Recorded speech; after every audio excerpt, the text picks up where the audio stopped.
Gisa muna tayo ng sibuyas. Ayan, haluin natin. So, ilagay naman natin ang luya.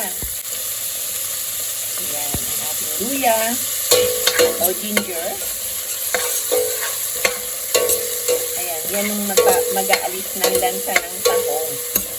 And then, maglagay rin tayo ng bawang. Ayan, pinitik ko lang siya para mas malasa kapag kinatas natin sa sabaw. Ito guys, yung tahong dito is black. Ayan, hindi kagaya dyan sa Pilipinas is green. So, ayan ang ating tahong na iluluto. Ayan, pwede na natin ilagay yung ating tahong. Ayan, ilagay lang natin. Mahilo na ito guys, ating tahong. Ayan, hintayin natin kumulo. Ayan, lagyan lang natin ng konting sabaw. Dahil kusa naman siyang kakatas at magkakasabaw na siya. Yan po itong ating frozen na persil.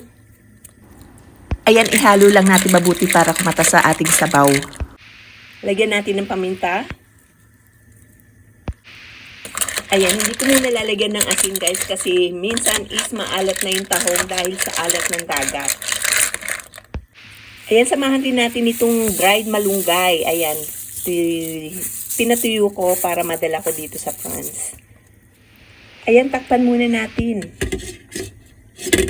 Ayan, silipin na natin. Mga nagbukahan na yung ating mga tahong. So, I think luto na yung ating tahong. Ayan, so, tikman natin kung tama lang yung alat niya. Kita?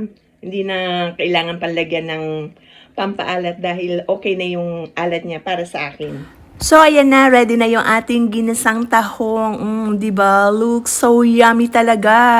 At ang tataba talaga. Kain na! Yummy! Ayan o. Ang sarap talagang humigop ngayon ng mainit na sabaw ng tahong. Tamang-tama ngayon taglamig. At talagang masustansya. Bon appetit!